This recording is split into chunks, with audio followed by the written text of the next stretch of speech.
On today's show, we'll be talking about when being right can be oh so wrong in terms of how we present it to others. But we're going to talk about how you can do it effectively. I'll be talking with Ariana Friedlander, who will be returning to Unlocked with more wisdom.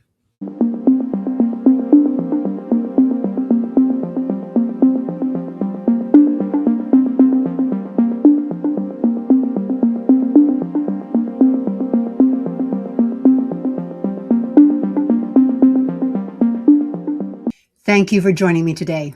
I'm Madelyn Blair, and this is Unlocked, a show all about unlocking the resilient leader in you. Have you ever tried to explain something, something really important to a friend, only to have them argue back or worse, excuse themselves abruptly?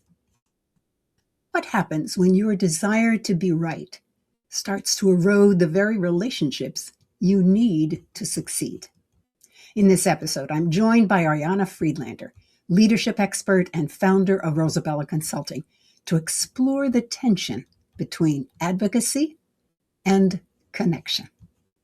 We talk about the moment when advocacy turns into martyrdom and why even the best intentions can backfire. Ariana shares how leaders can move from reactivity to responsiveness, hold opposing ideas without rushing to judgment. Oh, I love that one. I can't wait to hear about that. And use inquiry as a powerful form of advocacy.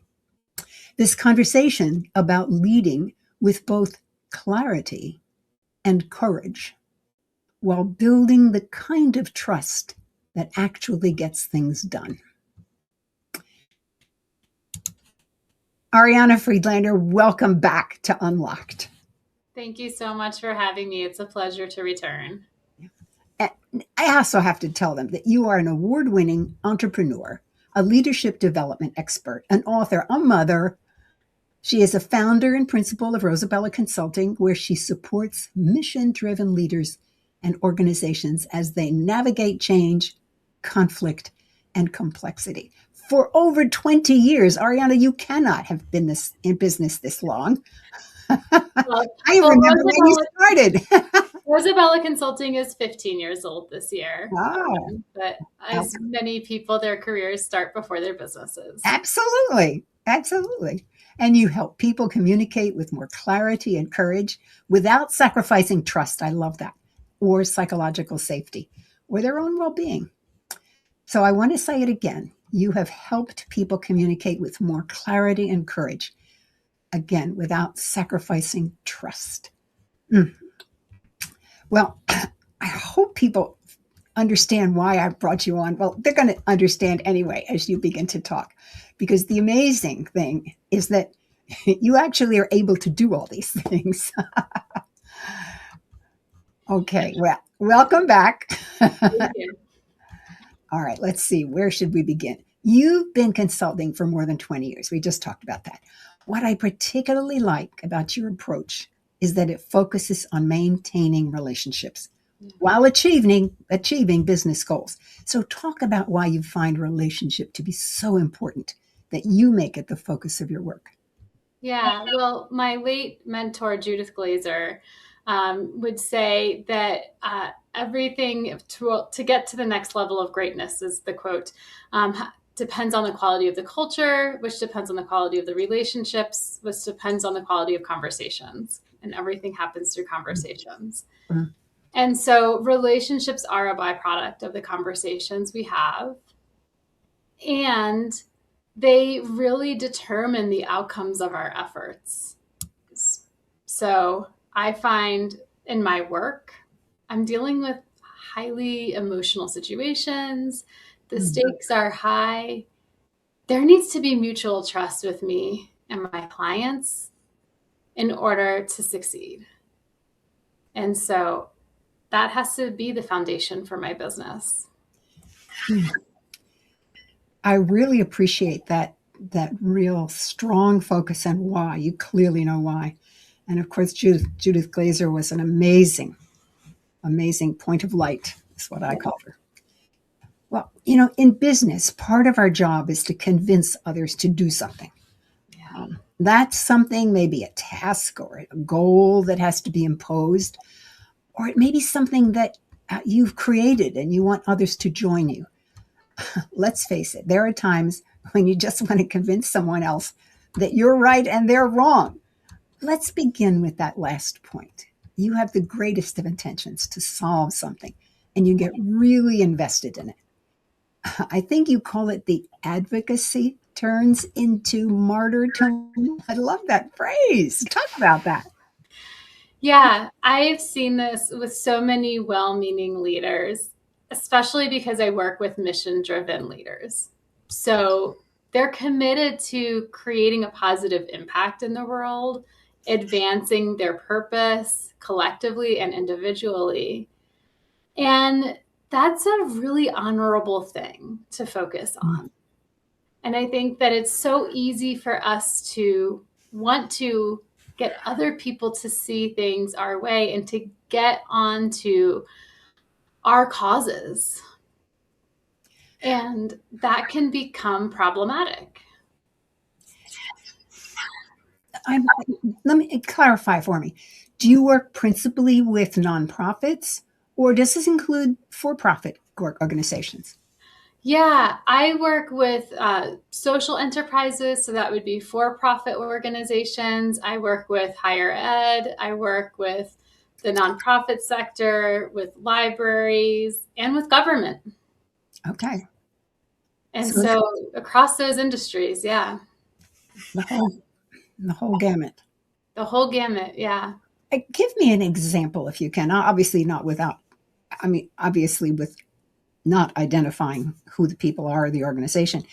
Give me an example of what kind of issue just gets it to where people are almost at loggerheads. If not at loggerheads, they're ghosting each other.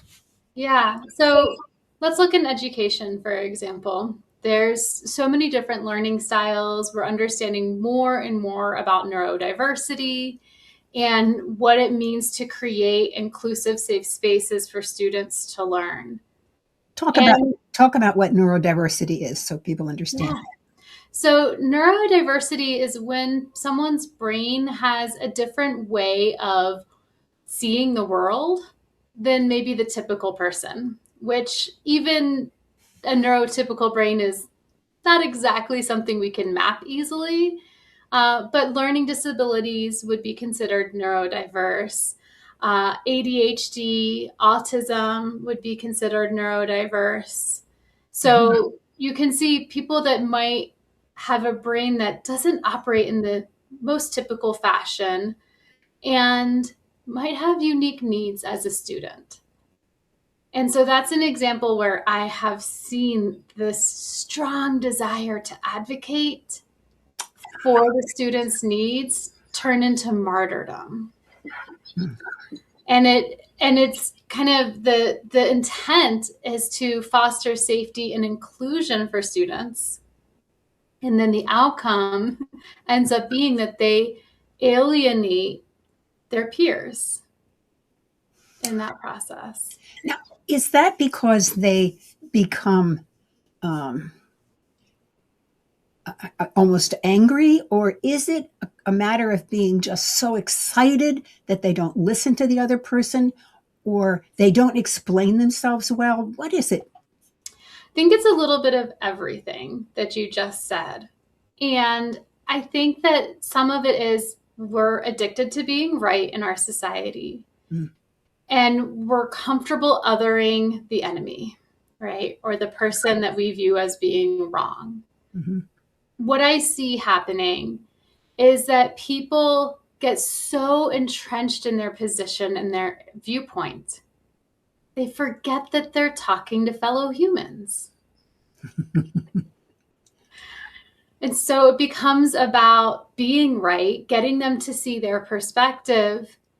And in that process, they deny the humanity of the people that are trying to sway into a new way of seeing or operating in the world. I I'm sitting here thinking we should model this. But then obviously I have to be the one who's the bad guy. But that's okay. It's okay. But let me see if I can do it. Let's say that I'm talking to someone who feels that their principal job as manager is to make sure that their staff are able to perform and achieve their goals. And my perspective is that I can come in at any time of the morning because I can perform it and I'll do it. And that's my position. Now honestly, Ariana, why is it a troublesome thing if I come in even 10 minutes late? You remind me of that. I mean, I'll put the 10 minutes on the other end of other end of the day. Yeah. Well, so in the argumentative space, my response would probably be something like responsibility, expectations, others are relying on you here, and maybe trying to convince you of you have to follow that time frame that we set out. I think the more effective response would be curiosity. Oh, so ask me a question. Let's pursue this. Yeah. So then I might just ask you, like, is there something impeding you from arriving earlier? Well, I have a newborn, and you never know what's going to happen with that situation. Sometimes the person who takes care of her is late, and so it makes me late. Yeah. Wow. That's so hard to have that unpredictability in your day. That's helping me understand you a little bit better, Mm, and might lead to more questions around, well, how can I support you in making sure that you are here in time for the things that matter most? okay. I liked that exchange because what you did was you pulled out of me a reason that I have to be late. Now that I obviously was going to pick a good reason. I wasn't going to pick the reason that I was, drunk last night and I had a headache in the morning. Okay, I got it. Yeah. Yeah. And that exact kind of exchange I've seen with teams before. And one of the solutions was that meetings for this individual don't get scheduled until 30 minutes past the opening time of the office. Interesting. And it was an accommodation that worked for them. Yeah. When you said that, I thought to myself, well, now that I'm a boss, I know when I can set the first meeting. And I never said it early, not because I'm late, but because I like that quiet time in the morning when I can get myself ready. Right. Yeah. Who actually wants to rush into a Oh, meeting? no. That's tough. Okay. Yeah. Mm. Well, another thing that you have written about is the fact that one of the most important skills for an executive has to be able to hold two conflicting ideas. I mean, and even opposing ideas in their minds at the same time. How do you help a leader really hone that skill? And why is it important? Yeah. That's a really great question. And it's important, I'll start there, because we live in a complex reality where two opposing thoughts and feelings can be true at the same time. For example, I live in Colorado and we're having a beautiful spring. Mm, Everything's been blooming early. The lilacs smell like delicious, and we're in a drought, mm, right? And that's scary being in Colorado where there was already a fire nearby mm, this winter. So those are two opposing thoughts and feelings. It's beautiful out. We're in these dangerous weather conditions. mm. I have to reckon and deal with them both. And what we might tend to do is fixate on one or the other. So I might just fixate on, it's a beautiful spring. the flowers are glorious. The birds are singing. It's so great. And then I'm denying that there's a drought. Or I might fixate on the drought and feel consumed by fear of what this summer could look like for us, what's going to happen, and deny the beautiful spring and literally not smell the roses. So this is part of our reality. There's these two conflicting feelings and thoughts that often happen, and that happens in leadership too. So the example you shared with the being late, well, when you're working in direct service, like I'll do with librarians or government workers, being late can be really detrimental to fulfilling their job duties. And so you might have to hold that we need staff on site to open. We need people here to provide services to our patrons. And we want to promote well-being within our workplace. Those can feel conflicting and at odds sometimes. So when you work with an executive, do they catch on quickly? When I have addressed this with them, they'll say things like, "What do you mean, Madelyn? It's either A or it's B." And, Yeah. and I'm afraid I tend to lean on my physics, and I say, "So is light a wave or a particle?" And as soon as you say that, they go, "Oh, darn." Well, what are some common issues? Now, we've talked about one about the service industry, which I think is a terrific one.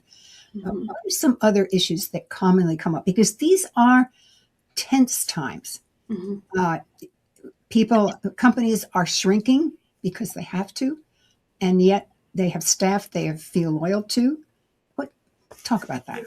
Yeah, I mean, I think that there's a tension between getting the job done and taking care of yourself in general that we feel happening in organizations, a tension with there's greater expectations and there's time in the day.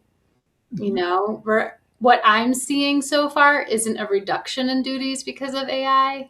It's you have more responsibilities and there's still the same amount of time in the day.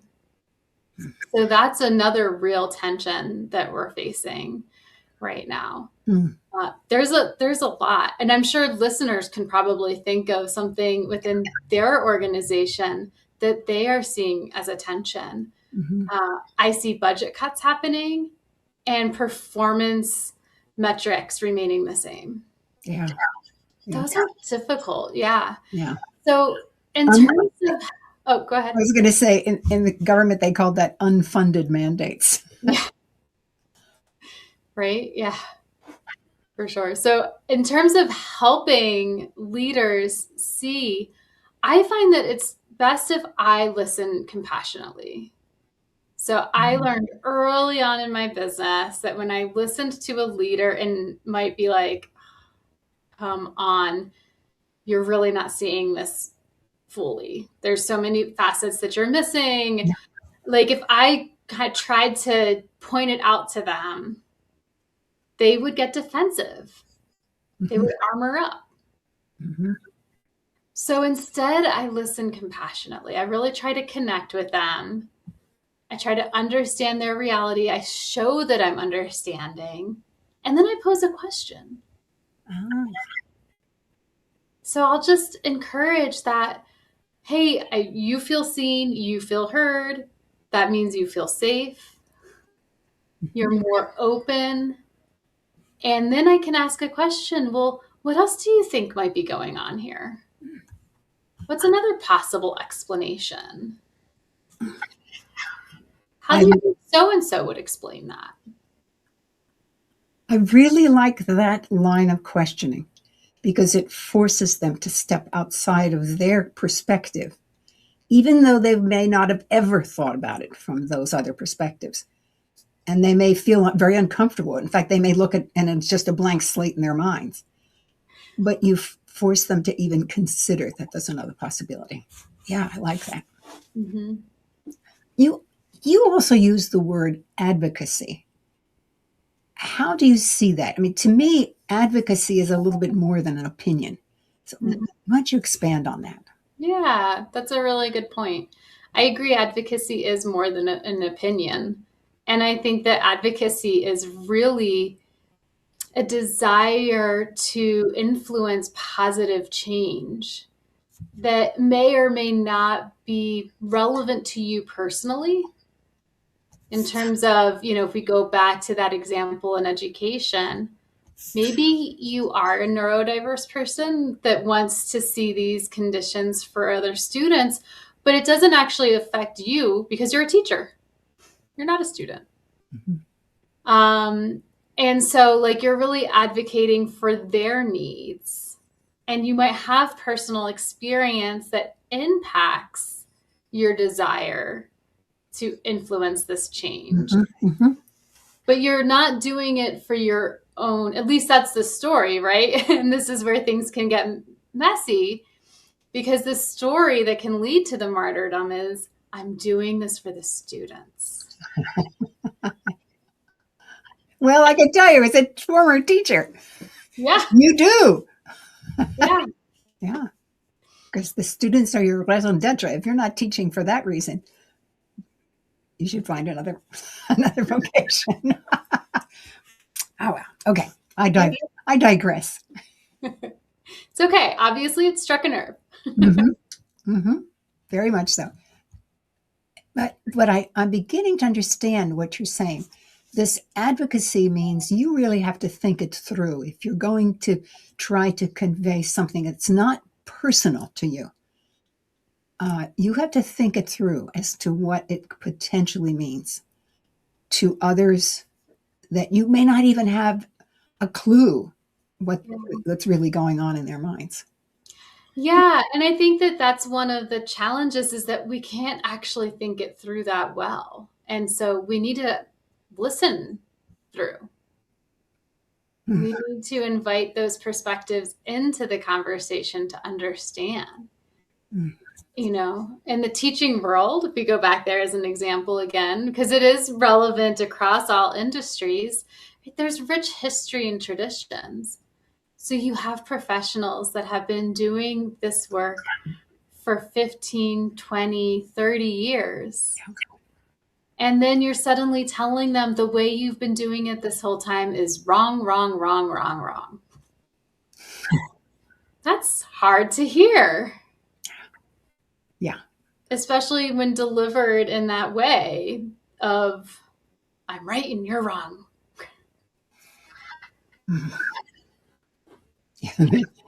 I can see this happening in so many arenas.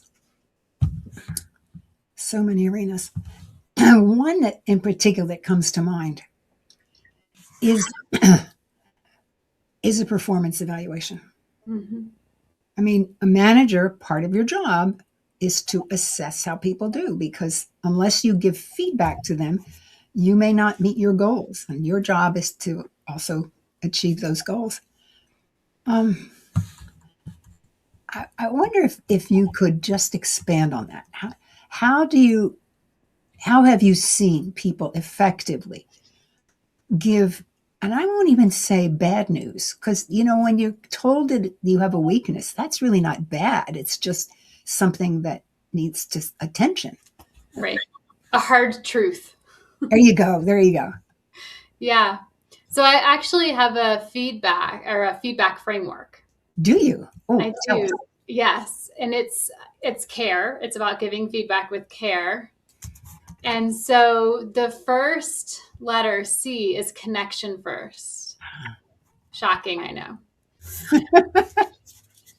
And so really it is that relationship that is built over time and also in the moment of contact.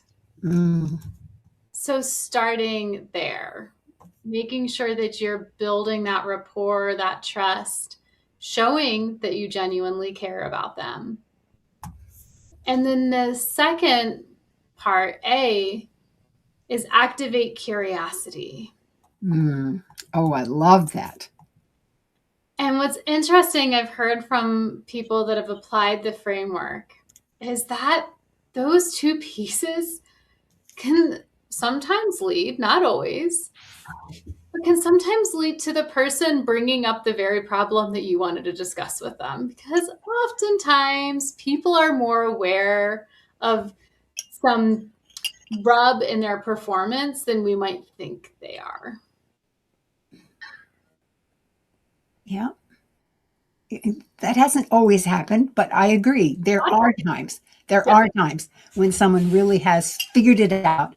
Maybe they haven't put a word on it, a name to it or something. Yeah. Mhm. But yeah, that activating curiosity helps you also see how they're seeing their performance Hmm. or what challenges they might be finding in the workplace. What I really like about that is in my work in resilience, I'm very big on nurturing your curiosity because in the end, when you are hit with some moment that's unexpected, you know that resilience is about deciding to take some action, but you got to know some options. And if you're not curious, you may not have Yeah. enough options. Sorry, I'm interrupting you. No, it's good. It's good. And you're right. And I saw this with a client I worked with that owns a manufacturing plant that's very mission oriented. And, and, there were problems with people not following the SOPs.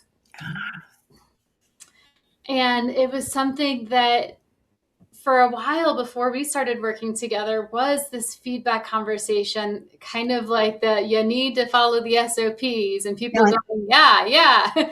the And SOP is a standard operating procedure. Yes. yes, thank you. And people not doing it.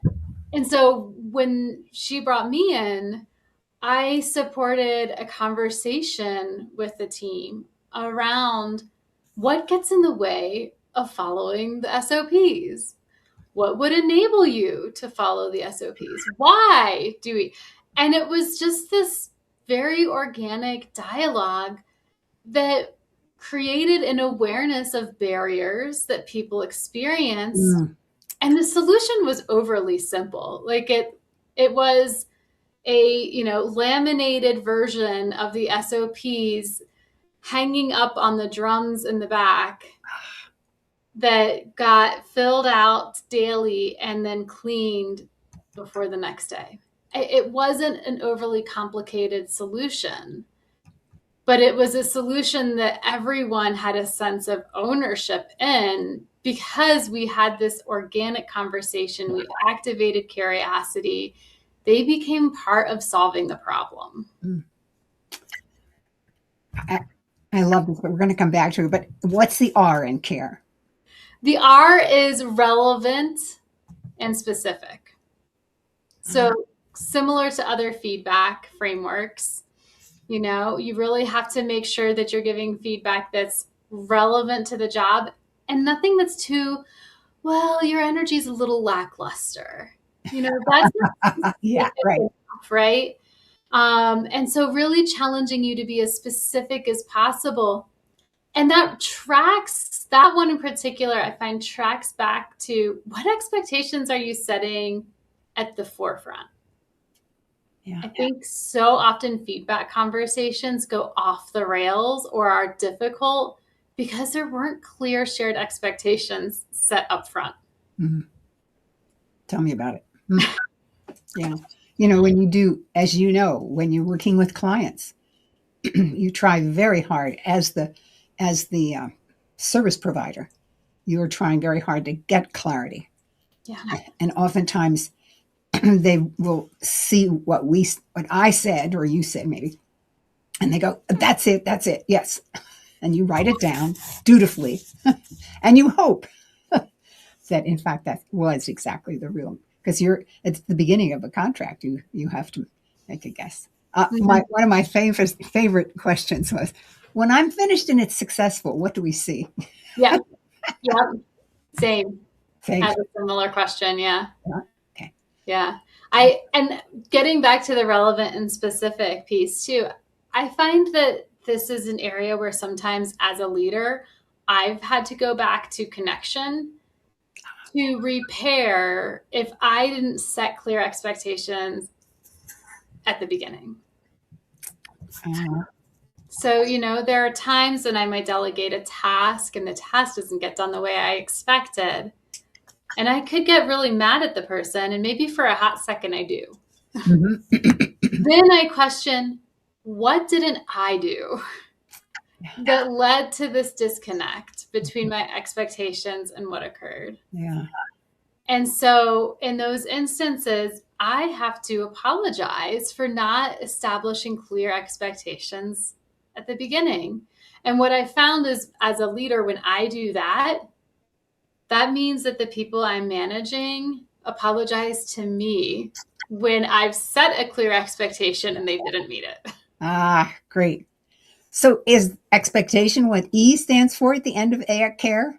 Actually, it is kind of, it's enabling follow through. Ah, good.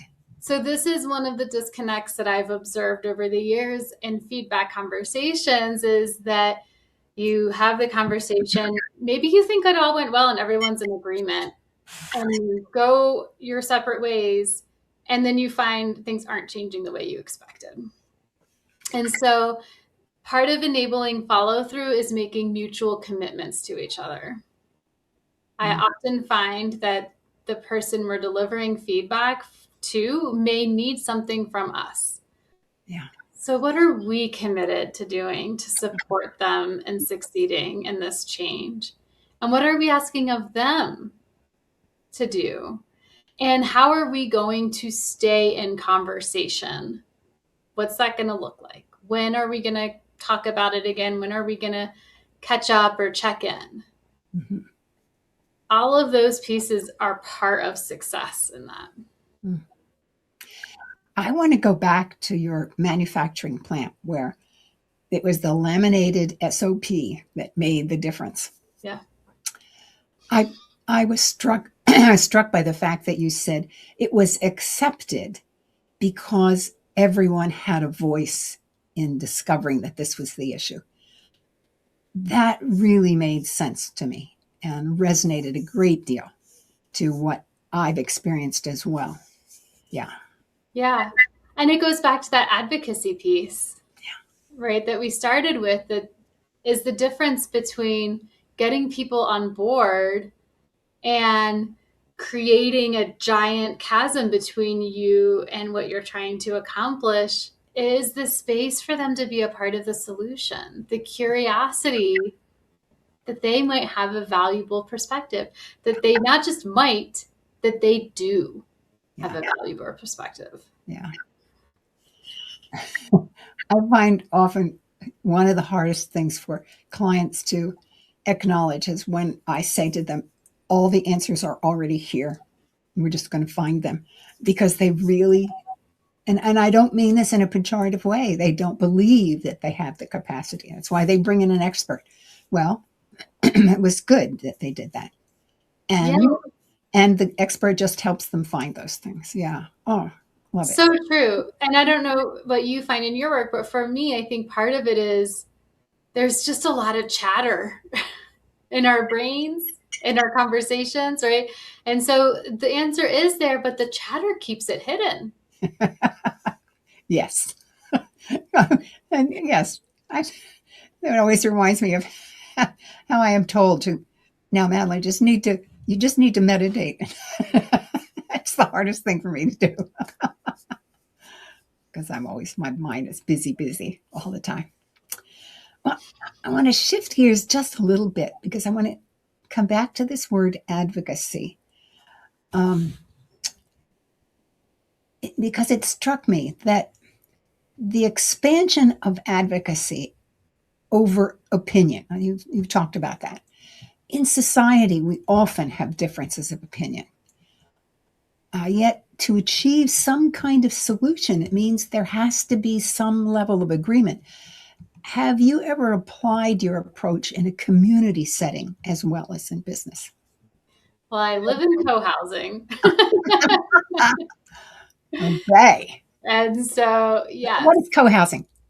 Co-housing is an intentional community. So it's a neighborhood that's built for there to be this intention of being in community with neighbors. So there's some resource sharing. We have a community garden. We have meal club. And we have a lot of people that really care and mean well, myself included. And our homes are our sanctuaries. And we get very territorial about them. And so it is, there's situations that will arise in living in community where tensions can just flare at the drop of a hat.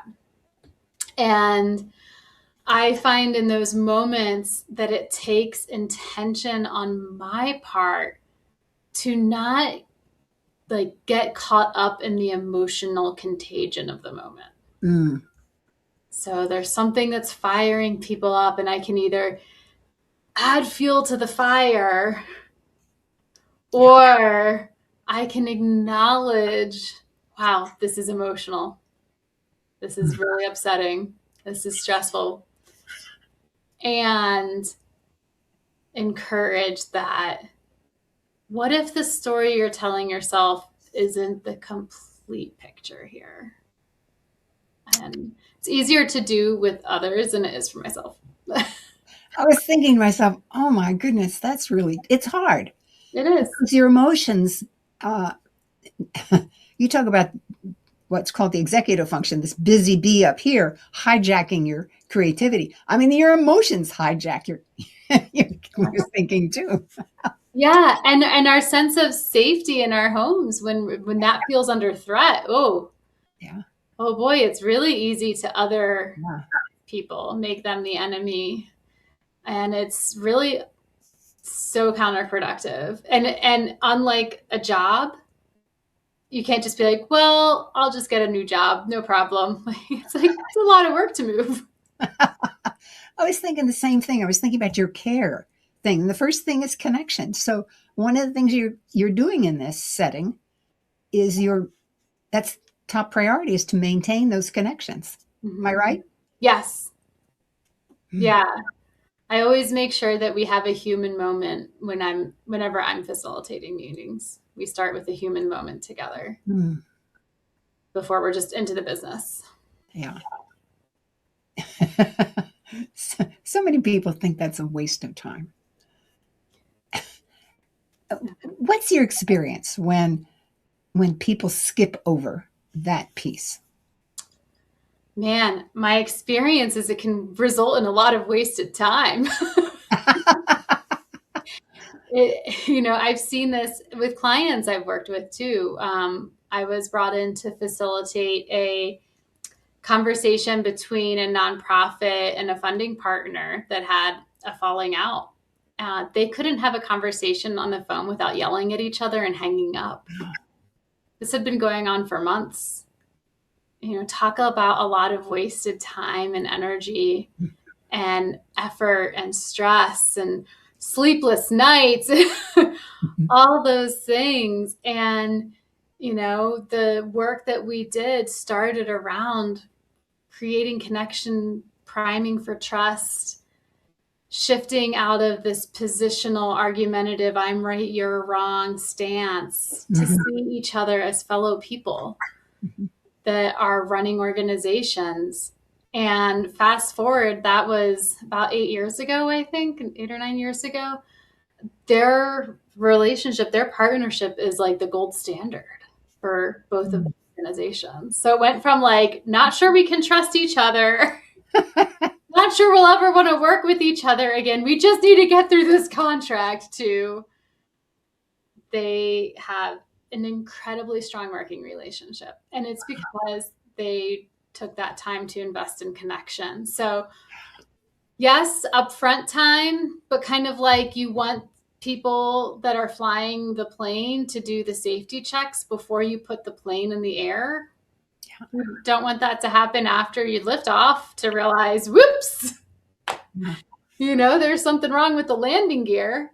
You know what else this reminds me of? It reminds me of Brene Brown's work, where she talks about trust in the jar of marbles. That trust is one marble at a time. And those marbles are just tiny actions, which And the reason I bring that up is that it takes time for this. And the fact that you helped those two companies take the time to discover the marbles that were needed to really say, yes, I do in the end trust you, but it takes time. Now, how about a situation where you work with a group and they are 51% on board? Okay, they say yeah, but they all have reservations. I mean, they've committed to working, but they have reservations. Well, how do you deal with that? I feel like I'm a broken record right now, but I mean, I get curious. All right, that's number two. Yeah, yeah. I think that again, and I think some of this is because of how we've been conditioned in our society. Get the answer right on the test. Convince, convince, convince. Mm-hmm. But really, what I find is most important is to get curious, to ask those questions, to understand like what are the reservations. You know, when I work with groups around storytelling, Yeah.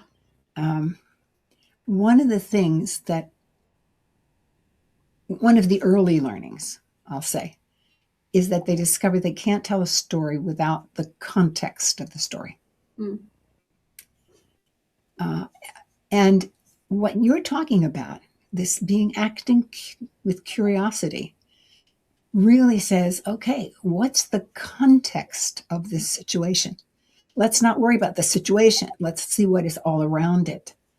I like this. Yeah. Yeah. So I also think that it's really important to celebrate the skeptics. Yeah. I think that our go, go, go, get things done as quick as possible mentality, get the answer right. Like you combine all of those things together and it can make it feel risky to take the time to build the relationship and trust and to listen to and understand different perspectives and needs and reservations. And to have those conversations where someone that doesn't see things your way is going to actually voice that. Yeah. And instead of just reacting to it defensively or argumentatively, leaning into it, which is, again, that's counterintuitive. Mm-hmm.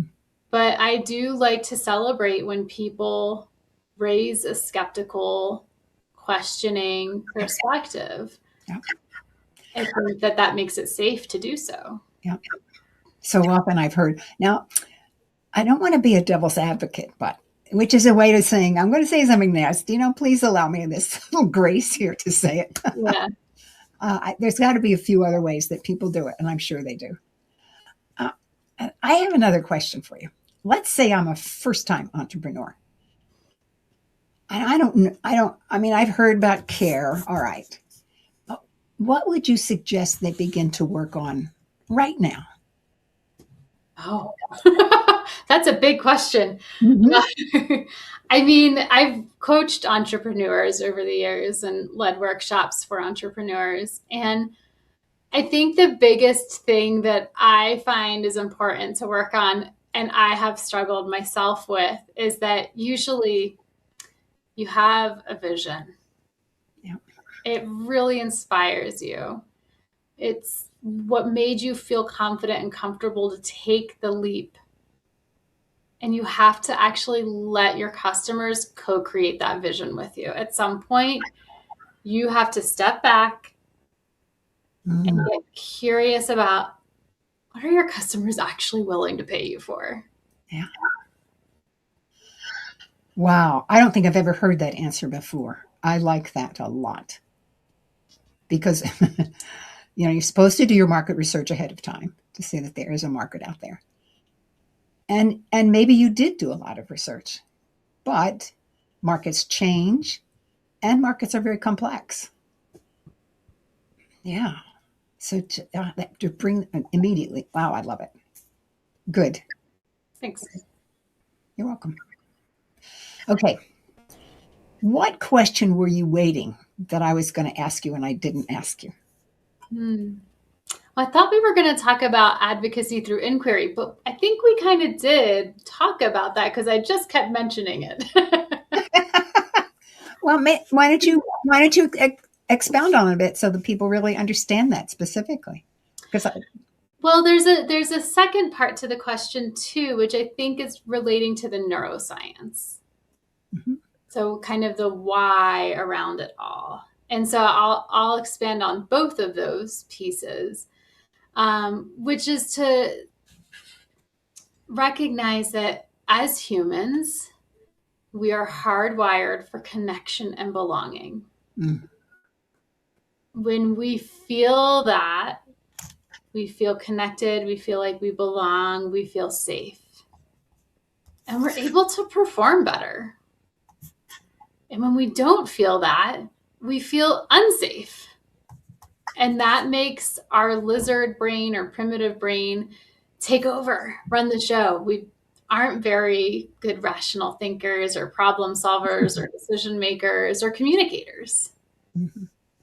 And so, one of the things that's important through inquiry is that it creates a pathway for people to get out of a reactive mindset Mm. and into a responsive one and feel seen and heard. So they know their voice matters. The simple fact that you shifted it to a question mode immediately. Yeah, I can. And actually, that leads into another characteristic of us as human beings is that we are curious. Mhm. And as soon as you shift it into that mode, then you become curious. Can I share a very personal story that illustrates this? Absolutely. So many years ago, when my daughter was about 18 months old to 2, I was in the bathroom brushing my teeth, which is like this very sacred private time as a parent of a toddler. And she comes busting in the door and she goes, "Mommy, I need your big box." And she's talking about this caboodle I have from my childhood that I store my earrings in. And I instantly got so pissed because I was like, first, you're interrupting my private time.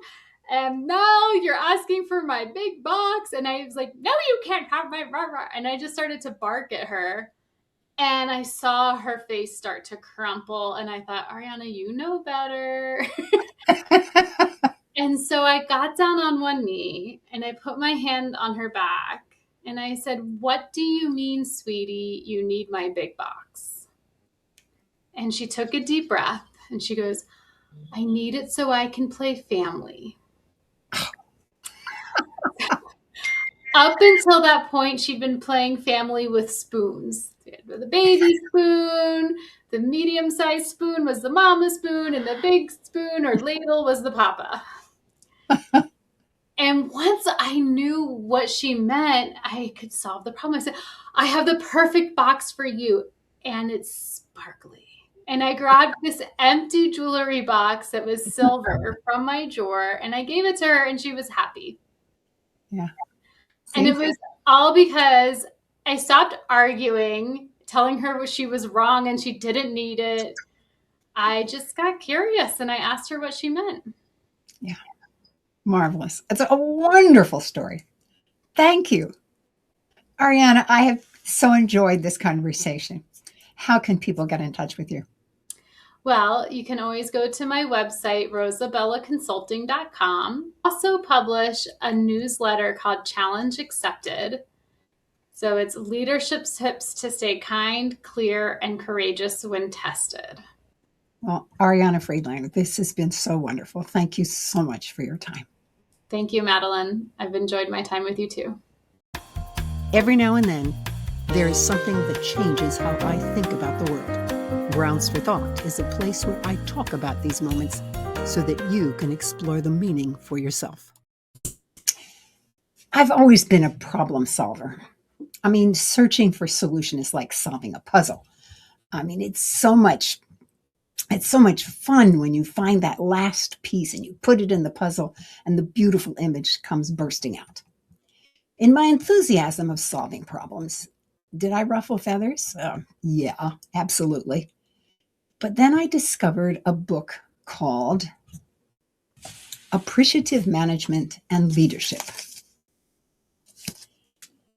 It's written by Suresh Srivastava and David Cooperrider. In the preface to that book, they said, the premise of this volume is that executive appreciation is what makes for good organizing. From this simple statement, they built an entire philosophy of management, one that said that if organizations focused on and appreciated what works, they can fix problems and achieve results more effectively than if they focused on solving problems. Now, can you imagine not focusing on problems? The first time I heard this, I had to ask to hear it said again. Surely you don't mean that. What they were pointing out is that the pieces of the solution are already in the organization. All you need to do is look for what is already working, apply those skills, talents, and expertise, and the problem doesn't just get solved, it disappears. I remember working with a remarkable company that wanted to get better at what they already did very well. Now, that's not exactly a problem, but to them it was, because they had no clue how they could do things better. I began my work by interviewing their clients. All I asked was what the company did that gave the client satisfaction in the results. Why were they satisfied? What did the company do to achieve this? Now, the list of what the company did well came out long, clear, detailed descriptions from the clients. Now, they weren't always the same from each client. I mean, after all, they may have been asking for different things or had, different expectations or needed different support. For example, one client needed to meet a particular deadline and focused on how the company put extra people on the project to assure it was done in enough time to give the client time to wrap up, whatever was needed to meet their deadline. In the next meeting with my client, I reported to them the long list of what their clients experienced from them. They didn't try to analyze which client said what, and I really appreciated that. They just took it in. They just began to see themselves from another perspective. They had a new mirror. Suddenly, they realized they knew exactly what to do.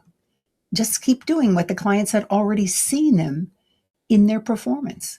But now, they would do it with a great appreciation and attention. And they did. And they continued to satisfy clients. And they continued to grow. I mean, this company was quite remarkable forever and ever. And that's all I can say, because I've known them for many, many years, and they never stop. When you ask someone to tell you about the things that gave them great satisfaction, you never give offense. You learn a great deal about them, and they learn about themselves. This concept is now called appreciative inquiry and is both a philosophy and a process. Actually, people have developed many processes, but there's one basic process within it. Unfortunately, the book is no longer available, but a quick search of the name surfaces many books written about appreciative inquiry. So the next time you're faced with a problem, ask yourself about a time when you achieved something you thought you couldn't do, and then reflect on what you brought to the success of that moment. Srivastava and Cooperrider, Appreciative Management and Leadership. I want to thank you so much for joining me today. I hope this conversation has offered not just little ideas or new ideas, but a different way of noticing, one that restores attention. Notice that Ariana begins with maintaining the connection. And then she moves to activating curiosity. And I'll tell you, you activate curiosity and you've got someone's attention. You really do, because they get curious as well.